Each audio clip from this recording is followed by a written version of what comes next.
I'm Dr. Tyson Morostiga. And I'm Dr. Derek Moore, and we are your Sports Quacks.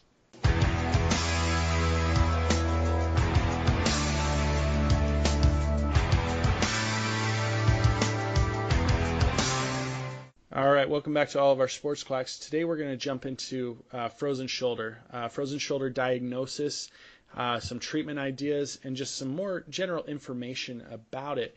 It's something that if you're a chiropractor, you're going to see it walk into your office sooner or later. And it's not something that we get a ton of information about in school or, really in school without going and, whether it's looking up, doing different research, finding different things. It's not something you see all the time, and especially because frozen shoulder can happen in anyone. Really, it happens in your later ages, older age patients. But I've treated frozen shoulder injuries in 20, 25, or not 20, sorry, like 25-ish, and then also into a couple into their 30s, and then a lot more older population. But I've seen younger populations with it. Now, the mechanics and the cause of frozen shoulder is still out there. Like we don't completely know, and a lot of people can give explanations. And today we're going to throw a couple of different explanations out at you why it may be doing, why you've lost 90% of your range of motion. But it's more of a matter of understanding, how to go about having a process for your treatment protocol. So let me throw this right over to you, Derek. In your experience, what have you seen when it comes to frozen shoulders, and what's your thought process when it comes to diagnosis, examination, and stuff like that? Yeah, so when I normally would see a frozen shoulder case, it's usually something that the person didn't actually even intentionally come in with.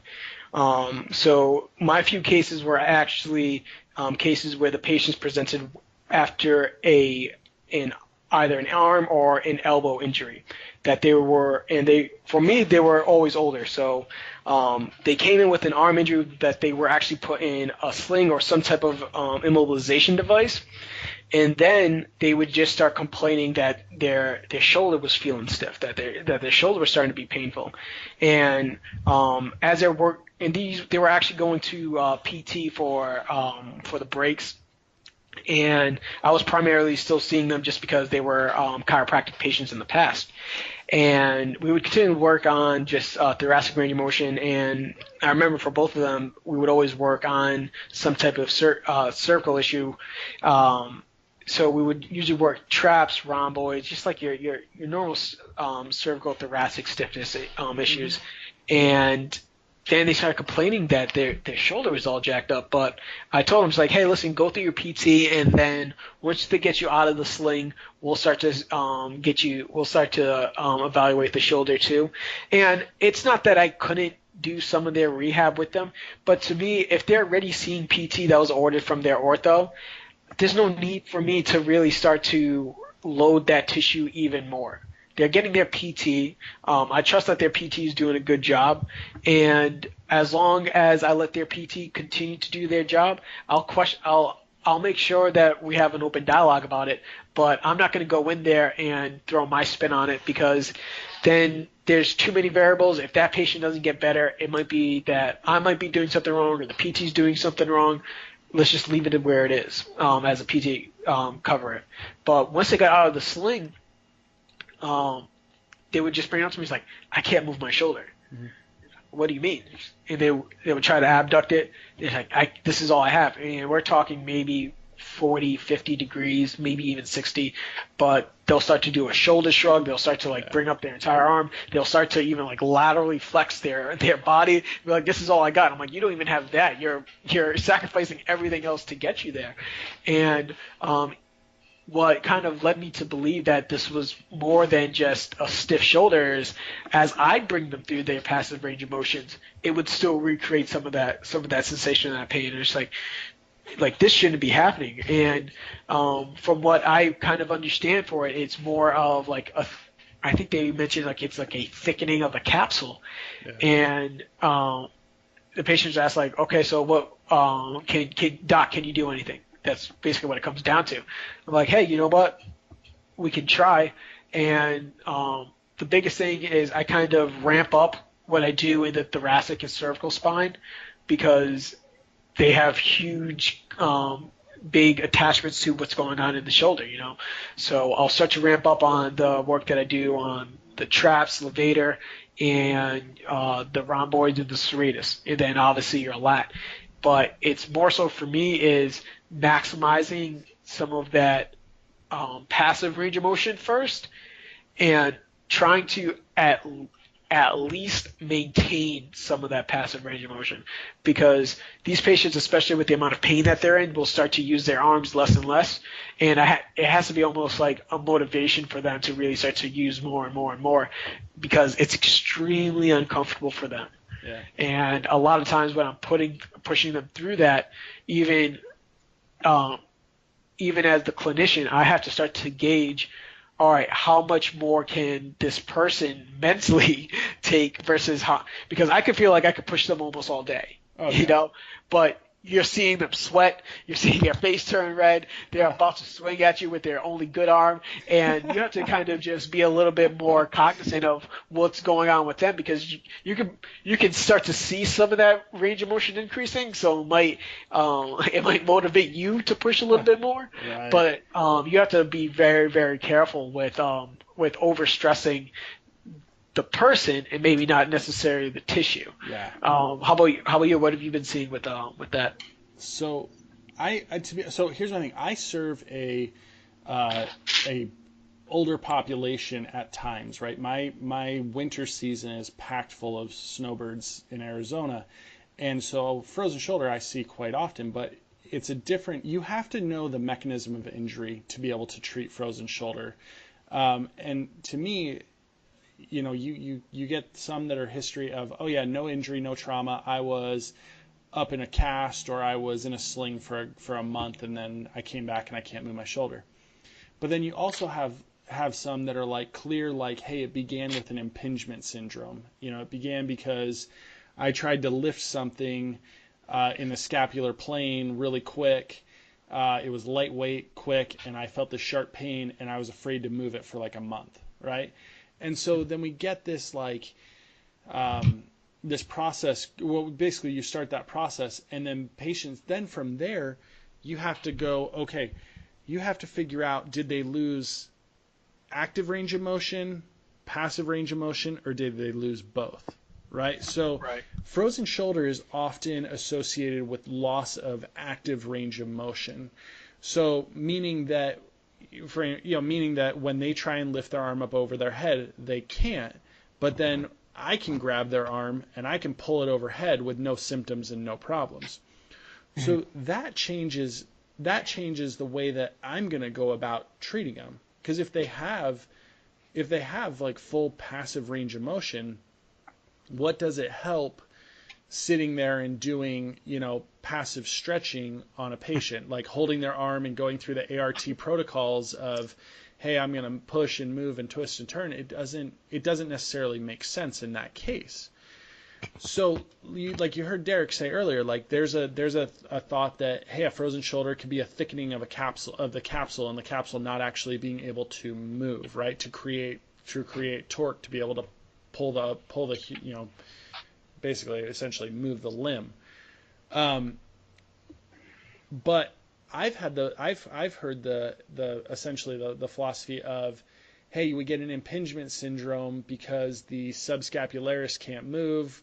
That's going to be our starting cause, right? So subscapularis can't fire. We get a drift of the humerus up in. We damage the tissue around it, and then the patient goes, hey, I don't want to move it, right?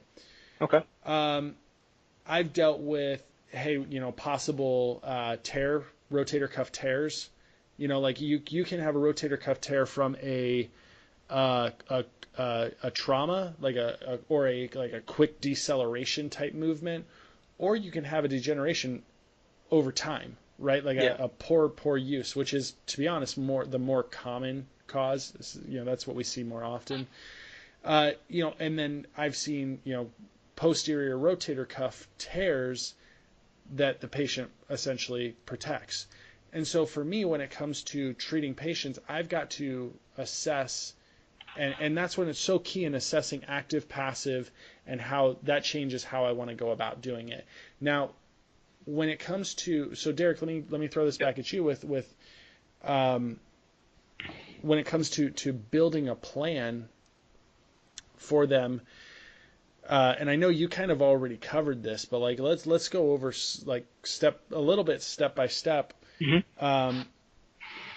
When you're building a treatment plan, how often are you seeing them? What's their home care work like? What are you putting them through in the office in the time frame that you have with them?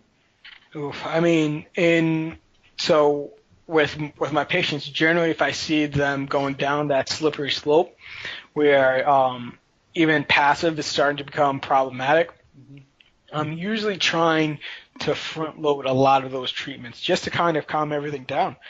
My biggest concern is that this patient's really going to start to favor this arm and not use it at all. And it's also dependent too on obviously what I'm finding with my exams, because if I'm finding some non, and it's tough because a lot of it becomes painful. Right. But you can't I move try. anything.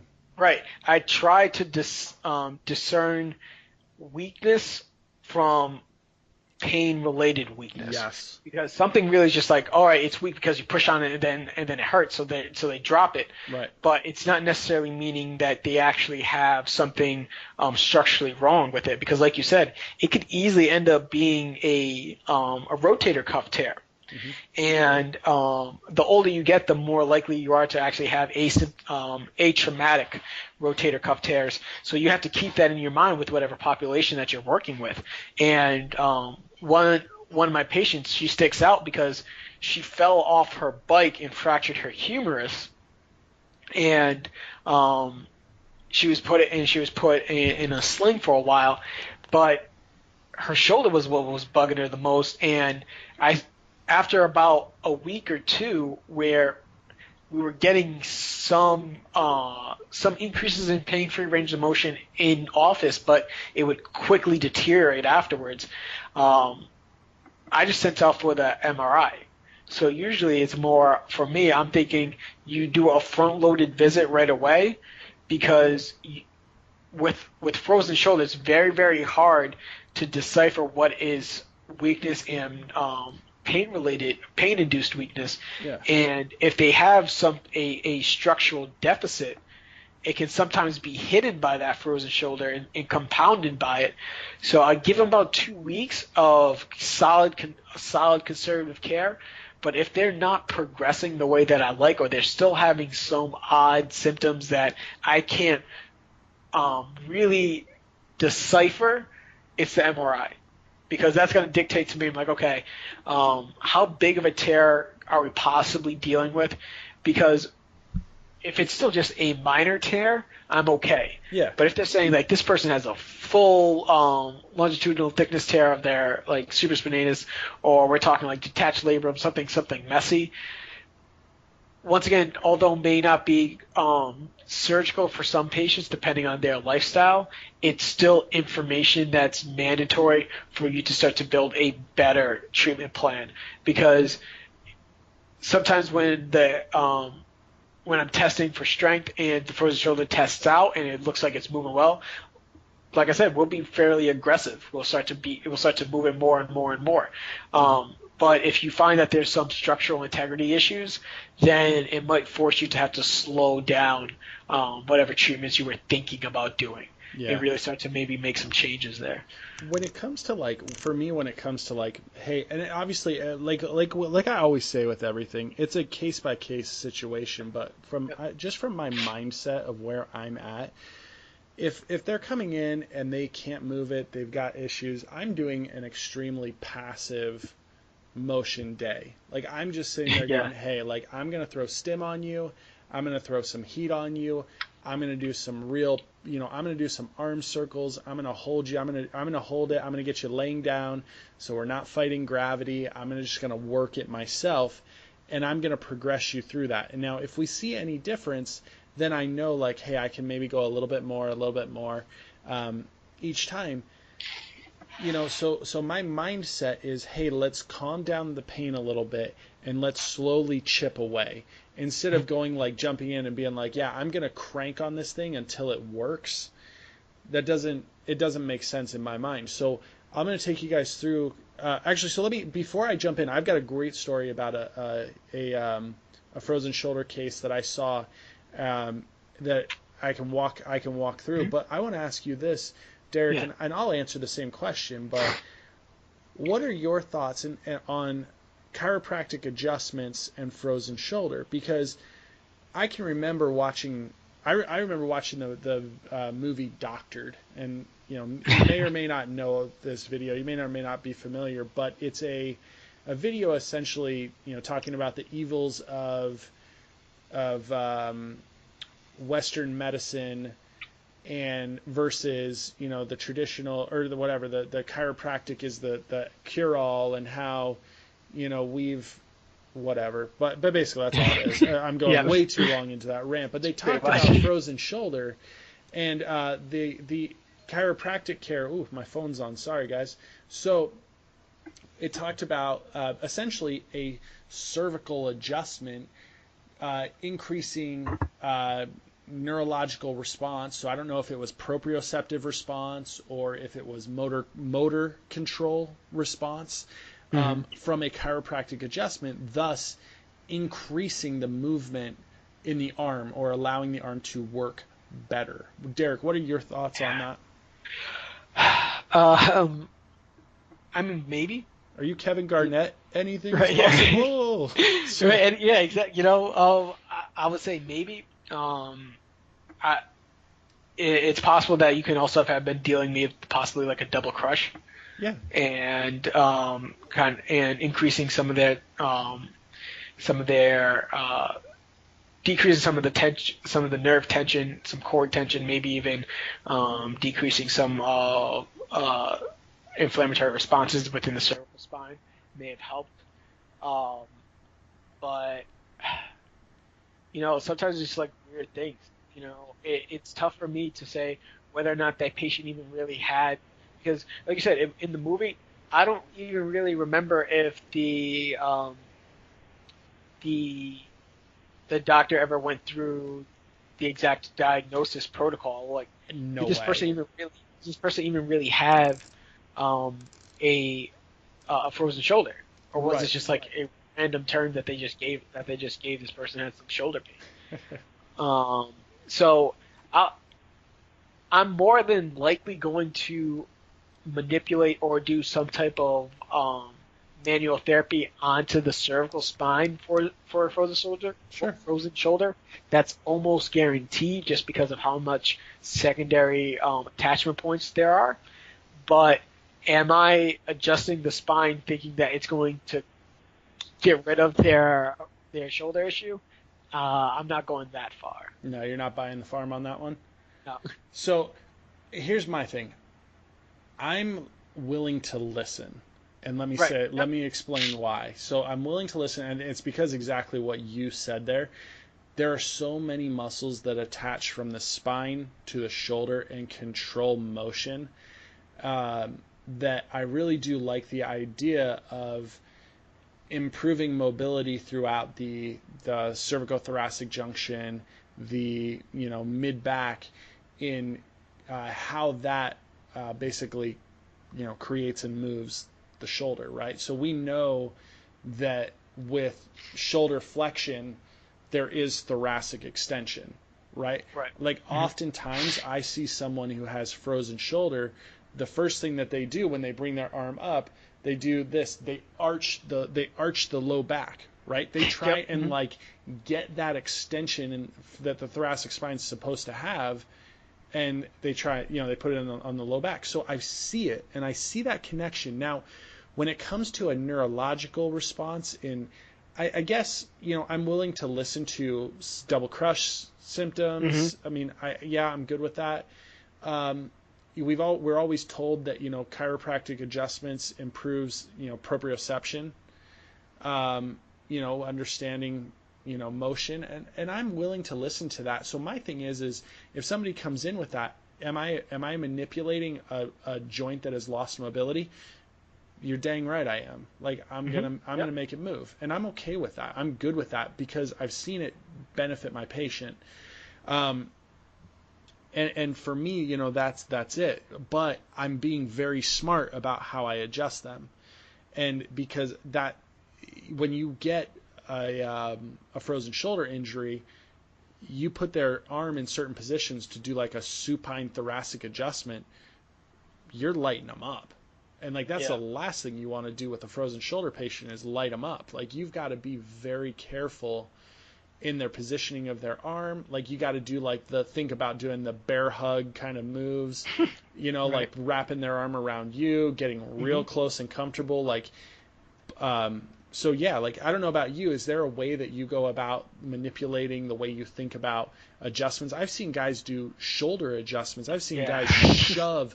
This is stupid. Like, you know what? If you're someone who does this, I'm sorry, but I'm going to call it stupid. I've seen people do the I to S, the inferior to superior shoulder shove into the acromion process. Like, oh, right, yeah. I think that's a stupid move in a frozen shoulder case. I mean, I'm sure there's probably justifications and reasons for it, but it just seems stupid in my mind. Right. Well, even worse too. So if they are having some type of bicipital tendonitis issues too, goodness, you're just jamming the two inflamed structures into each other, hoping that something's gonna loosen up. You take that frozen shoulder, I'll show you. Yeah, for I guess if it comes to manipulating the actual joint, what I would usually probably go into is just some normal joint circles, finding out what ranges are asymptomatic,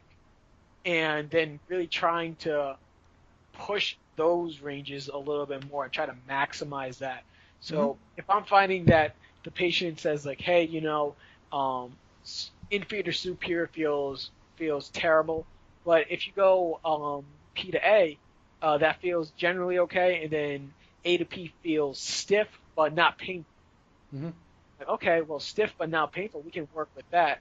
So I'll end up doing some light mobilizations, and whether it's supine or prone, whatever is more comfortable for them. But then also I'm going to just start asking them, just like, hey, can you hold these positions? Yeah. Like, can I place you in almost like a modified shrug, and then you hold that against a light manual resistance and start to build a little bit more proprioception to that area, get that joint to brain connection a little bit stronger, and see how your pain starts to go from there. Because like we mentioned before, these patients are in pain and they're not using their shoulder the way that they should be using it. They're finding all these weird ways to manipulate their body to get tasks done. You have to somewhat retrain good mechanics. Exactly. And that takes time too. Exactly. And Derek, that's it, man. That's what I wanted to get to in this podcast. And I'm going to tell you guys a story, but here's the thing. I'm totally on board. If you ever watch a frozen shoulder patient come in, obviously they'll hold it close some cases, but a lot of my patients will just like sling it around like it's a freaking rag doll. Like they have literally no motor control over their arm at all. Like, and that was what was so weird to me when I first saw my first couple of frozen shoulder cases out of school. I was looking at them like, don't you want to protect that more? Like, don't you hold that to your side? And don't you no, like they just like, I had a couple of people like they're slinging it around, but they can't move it past, 10, 15 degrees of abduction or flexion. And it's a really weird case, right? So I'm going to tell you a story. So I had a patient come in, early 40s, and literally had no motion in their shoulder. Had a shoulder injury like 3 years ago and was 3 years prior and was just afraid to move it and didn't want to make anything worse. And we're talking 10, 15 degrees, 20 degrees, somewhere in that range of like abduction and flexion. Like there's nothing, right? Mm-hmm. And so I did the same thing where I just did a ton of passive motion, right? Ton of passive stuff at first and just said, hey, be patient with me. We're going to build, we're going to grow, we're going to get this done. And I noticed that I really wasn't getting anywhere after about probably eight visits, right? And the motor control wasn't there. It wasn't really responding the way that I wanted. So I just said, you know what? We're going to go a different route. And I changed my mind and I went like not necessarily against my ART background, but I expanded upon outside of that. I said, okay, I'm going to do my ART protocols, but now what I'm going to do is I'm going to get you in certain positions and I'm going to force motor control in that area. And like, this isn't new to people, like, and it wasn't completely new to me, but it was being willing to like alter where I'm going, right? With treatment plans. Right. So essentially, like, I just started doing stuff like, hey, you're going to get into a prayer position or the best prayer position you can. And then you know what you're going to do? You're going to press your palm down into the ground, or you're going to flip your hands over and you're going to press the back of your hand into the ground. And then I did stuff like, hey, you're going to get, just simple things, get against the wall, push against the wall. I loved this one. Like I had one where like she had passive range of motion. And I said, okay, we're going to do a pulley system. You're going to pull your arm up as high as you can. And then you're going to hold it right where it's at. And I'm going to take the tension off of the pulley. So you've got to gain control of that joint. Nice. In that motion, right? Mm-hmm. And so essentially it was like what Derek said. Like Derek said, like, hey, we're going to take them into not necessarily painful positions, but we're going to improve the ranges of motion that are somewhat pain-free, are less painful than others. And so this patient saw me for, quite a few more visits. It takes a while. But patient comes into my office and comes to see me, and I had known she was doing well, but she breaks down in my office and is in tears because for the first time ever, she could wipe off the top of her door frame at her house. And that was such a cool moment for me. Like the movement wasn't perfect, but it was such a cool moment for me to be able to see like, okay, that there is something that I can do, and there's more that we can do as chiropractors. Like, yeah, like that story wasn't that great. Like I bet you guys thought there was something awesome coming. But even then, it is awesome because I guarantee, because unless you've dealt with it, a lot of people don't understand what these patients are going through throughout the early stages of that process. Yeah. Like it can get pretty dark. Like these patients can sometimes think that like they're never going to get their range of motion back, or that they definitely have to get surgery now. It's really earth-shattering for them sometimes that, oh, I can get better without surgery. I can get better with just doing some manual therapy techniques and doing some of the exercises. And it can get, like I said, it can get pretty dark for them when they can't see that progress right away. And for those first few times, it's more of you being a little bit of a therapist, just trying to keep them involved, keep them engaged, let them know that they're making improvements. And you can do that in different ways too. I think I know I have to get better at this. I don't know how well you do it, Tice, but I know a lot of chiros and PTs who do goniometry and get like the exact angles, whereas I'm usually kind of more so eyeballing it, but I'm at least tracking it in my notes. I'm just like, okay, this patient is 60 to 70 degrees. This patient basically to me is below 90.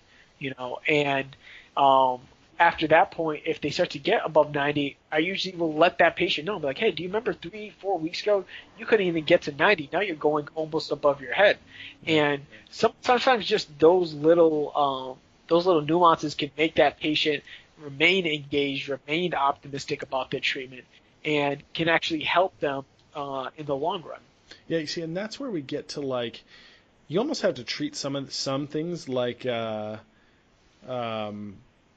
like your auto cases or your cases where you're going to be very, very specific about your ranges of motion, tracking them, marking them, how often are you assessing, are you re-examining? Because like you said, like you have to keep the patient's interest, because this is not a quick fix. Like Right. this is going to take time. But if you can say, hey, every 4 visits, I'm going to reassess your range of motion and I'm going to give you feedback about where you are, that keeps them engaged and that gives them something to take home. Like, you may not want to start doing that after your first 4 visits, because guess what? There's not going to be much progress.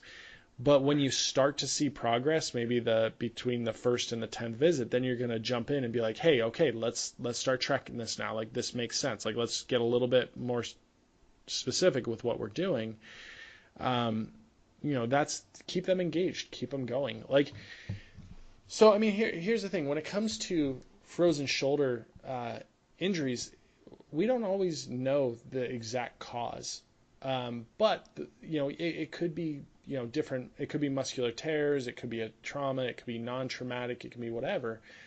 But one most common thing that is seen is that they lose motor control over that limb. They don't know how to, move it in the throughout full ranges of motion. The limb doesn't act the same as it did. So one of the places to start is starting passively, creating a little bit of comfort, creating patient trust, building patient trust in you, and then progressing to regaining motor control. And you have to be upfront that it's going to take time.